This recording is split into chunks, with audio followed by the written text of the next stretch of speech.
Good morning student, मैं योगेश गोस्वामी आज फिर हाजिर हूँ एक नई वीडियो के साथ। स्टूडेंट 11th आरबीएससी केमिस्ट्री में एटॉमिक स्ट्रक्चर में हमने रदरफोर्ड थ्योरी पढ़ ली थी, उसके ड्रॉबैक्स भी पढ़ लिए थे हमने। आज हम पढ़ेंगे electromagnetic radiation.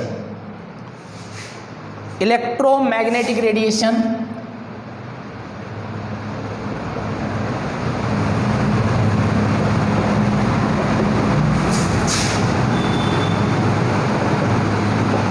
Nature of electromagnetic radiation.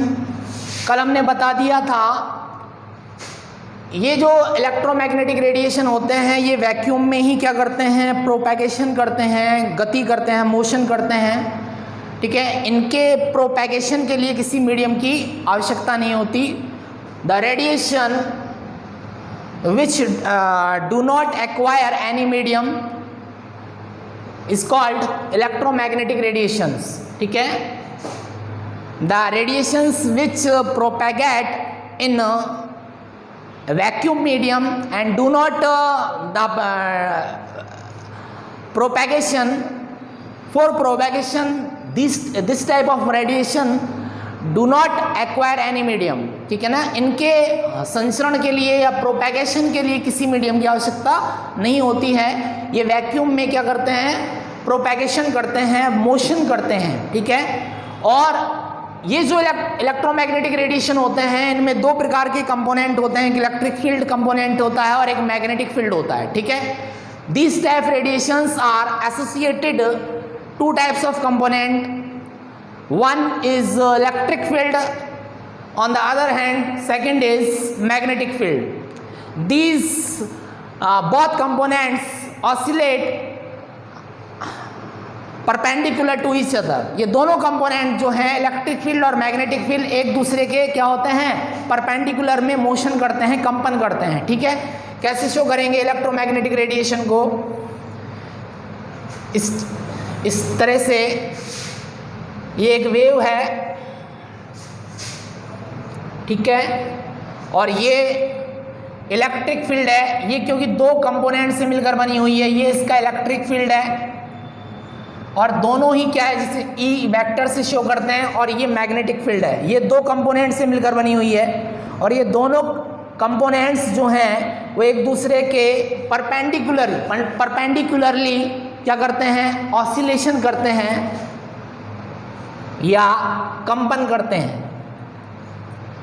और इनकी वैल्यू में ये बी वेक्टर है, ये मैग्नेटिक फील्ड है, फिर दोबारा से ई वेक्टर है, फिर बी वेक्टर, इस तरीके से ये आगे तक चलता रहता है। ठीक है, और इनकी वैल्यू में लगातार चेंजेस होने के कारण ही इनकी उत्पत्ति होती है एक दूसरे से। ठीक है, ठीक है, एक दूसरे के लिए उत्पत्ति के स्रोत का काम करते हैं। दीज आर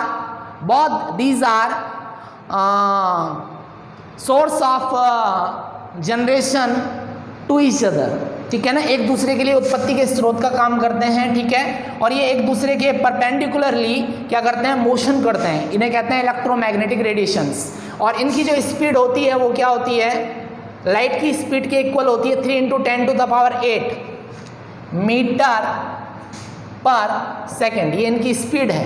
ठीक है स्टूडेंट, और स्पीड का फॉर्मूला क्या है, स्पीड को सी से इंडिकेट करते हैं, C = न्यू लैम्डा। न्यू यहाँ पर फ्रिक्वेंसी और लैम्डा क्या है, लैम्डा वेवलेंथ है। ठीक है, तो तरंग की कुछ कैरेक्टर्स हैं।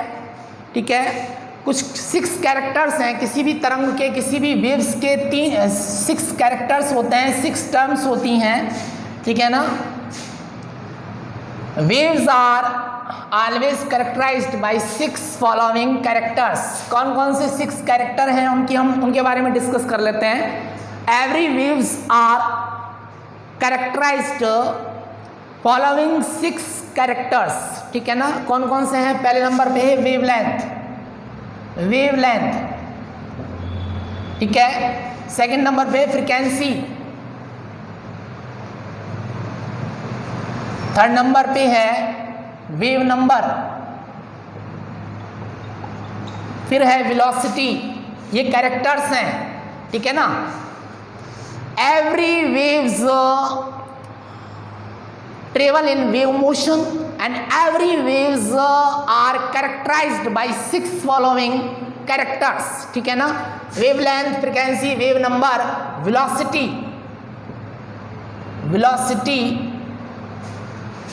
Fifth is amplitude and sixth is time period. तो वन बाय वन हम इसके बारे में डिस्कस करते हैं। वेवलेंथ क्या होता है, जो हमने अभी वेव्स का जो डायग्राम बना था, ये जो वेव्स होती है इस तरह से मोशन करती है। तो ये जो ऊपर वाले हैं ये श्रृंग कहलाते हैं, इन्हें क्रेस्ट कहते हैं, क्रेस्ट, और ये कहलाते हैं ट्रो, TROUGH, ट्रो। इन्हें गर्त भी कहते हैं, इन्हें मैक्सिमा कहते हैं, इन्हें मिनिमा कहते हैं, ठीक है। ये क्रेस्ट हैं, क्रेस्ट, ट्रो, TROUGH, ऐसे चलता रहता है, ठीक है।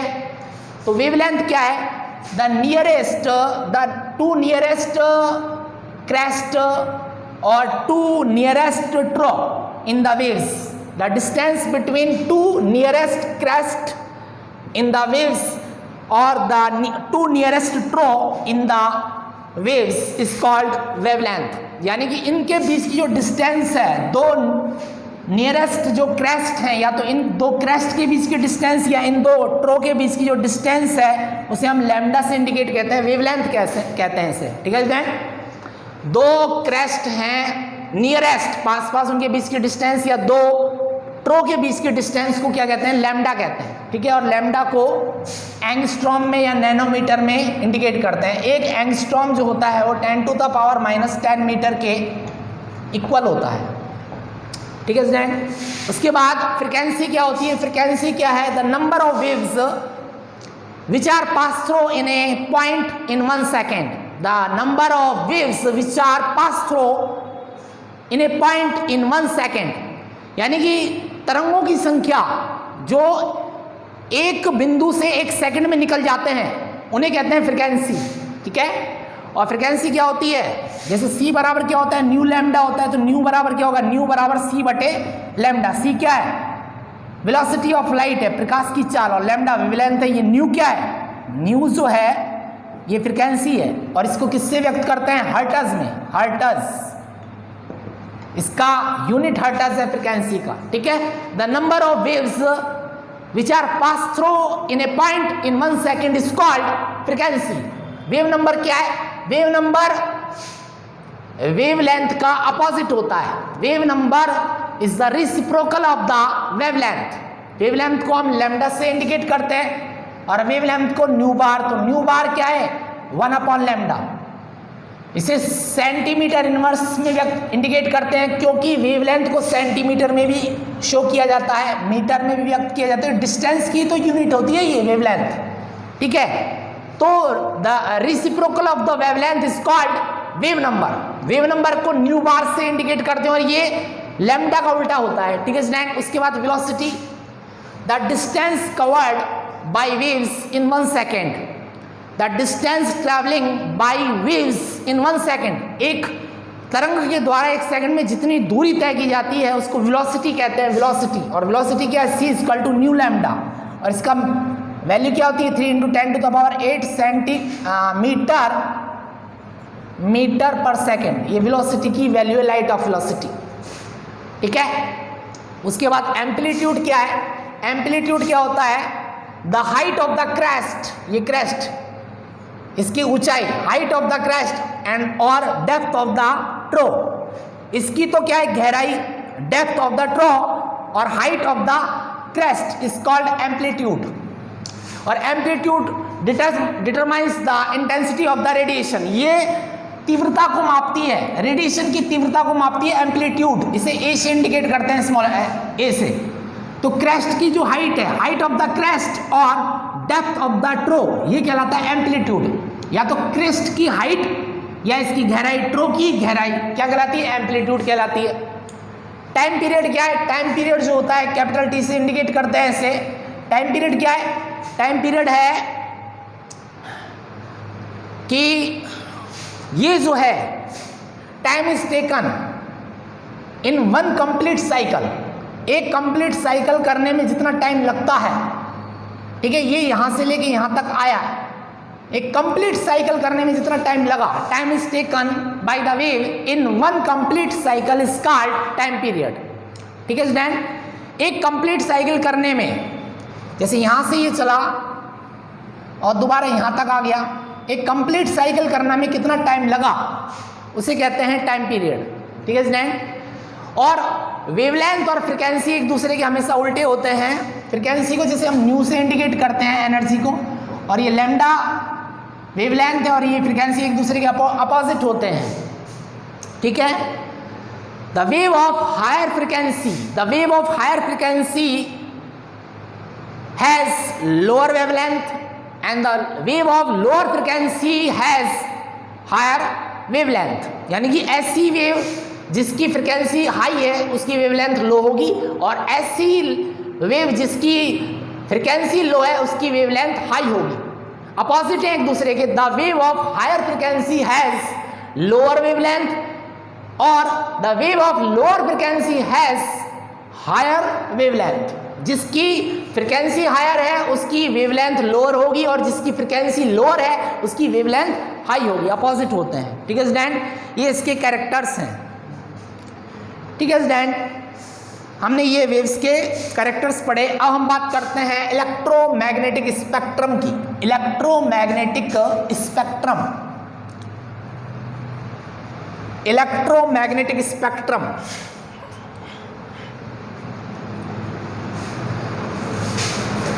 स्टूडेंट, क्या होता है कि इलेक्ट्रोमैग्नेटिक स्पेक्ट्रम क्या होता है कि जब हम रेडिएशंस को या वेव्स को, when radiations or waves are arranged in the order of in the increasing order of wavelength or increasing order of frequency is called electromagnetic spectrum.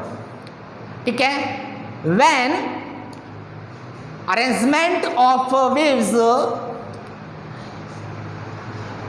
are placed in such a manner that sequence is acquired is ascending order of wavelength or descending order of wavelength is called electromagnetic spectrum। यानी जब हम waves को उनकी frequency के या तो ascending order में arrange करें या फ्रीक्वेंसी या वेवलेंथ के असेंडिंग ऑर्डर में या डिसेंडिंग ऑर्डर में सेट करें या अरेंज करें, तो जो सीक्वेंस मिले उसे हम कहते हैं इलेक्ट्रोमैग्नेटिक स्पेक्ट्रम। कैसे?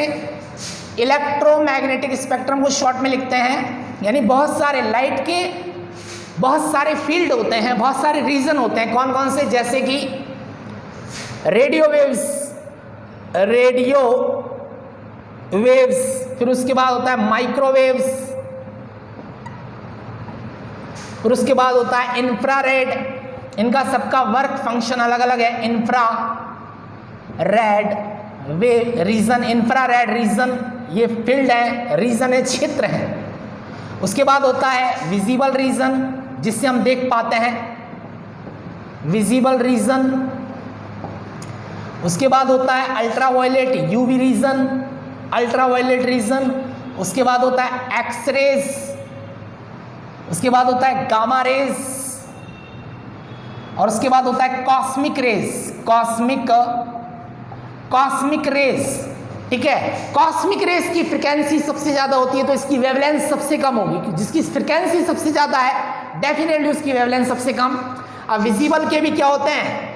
7 फील्ड होते हैं, विबज्योर हम जानते हैं। Violet colour, indigo colour, blue colour, green, yellow, orange, red की वेवलेंथ सबसे ज़्यादा है। लैम्डा सबसे मैक्सिमम होती है रेड की, लेकिन फ्रीक्वेंसी सबसे कम। इसकी फ्रीक्वेंसी सबसे ज़्यादा होती है और लैम्डा सबसे कम। वायलेट कलर की। ठीक है, ये इंडिगो जामुनी कलर है, इंडिगो। ये ब्लू है, ये ग्रीन है, ये येलो है, ये ऑरेंज है, रेड है। ठीक है, ये विजिबल रीजन है। ये होता है 3800 एंगस्ट्रॉम से 7800 एंगस्ट्रॉम, ये जो रीजन है, ये फील्ड है। 3800 एंगस्ट्रॉम से 7800 एंगस्ट्रॉम का ये विजिबल रीजन होता है। इसमें ही हमारा रेटिना, हमारी आइज का रेटिना देख पाता है। ठीक है, ये यूवी रीजन है, ठीक है ना। इसका रेडियो वेव्स का जो लैम्डा वैल्यू है वो सबसे ज्यादा होता है। रेडियो वेव्स, रेडियो कम्युनिकेशन में इसका यूज है, फंक्शन है। ठीक है, एक्सरे हम जानते हैं, ठीक है, जो बॉन्स होती हैं उनके एक्सरे लिए जाते हैं। इन सब का वर्क अपना अपना अलग अलग। माइक्रोवेव्स ओवन वगैरह में IR, इनकी भी इंटेंसिटी बहुत ज़्यादा होती है। तो सबसे ज़्यादा वेवलेंथ इसका है, तो इसकी फ्रिक्वेंसी सबसे कम है। और इसकी कॉस्मिक रेज की एनर्जी सबसे ज़्यादा होती है, इसकी फ्रिक्वेंसी मैक्सिमम होती है, मैक्सिमम। तो इसकी लैम्डा सबसे कम होगी, मिनिमम होगी। ठीक है स्टूडेंट, मिनिमम। तो क्या है ये इलेक्ट्रोमैग्नेटिक रेडिएशन में वेव्स को या रेडिएशंस को हमने क्या किया, फ्रीक्वेंसी के इंक्रीजिंग ऑर्डर में सेट किया। तो जो सीक्वेंस मिला उसे इलेक्ट्रोमैग्नेटिक रेडिएशन कहते हैं। जो सीक्वेंस मिला, या यूं चले तो हमने वेवलेंथ के असेंडिंग डिसेंडिंग ऑर्डर में सीक्वेंस लिया है, तो ये इसे हम क्या कहते हैं, ये जो सीक्वेंस, ये जो मिला है, अनुक्रम जो मिला है, इसे हम इलेक्ट्रोमैग्नेटिक रेडिएशन कहते हैं। ठीक है स्टूडेंट, आज की वीडियो हमारी यहीं तक है। आशा करता हूँ जो चीज़ें समझाई हैं वो समझ में आई होंगी। Thank you so much student.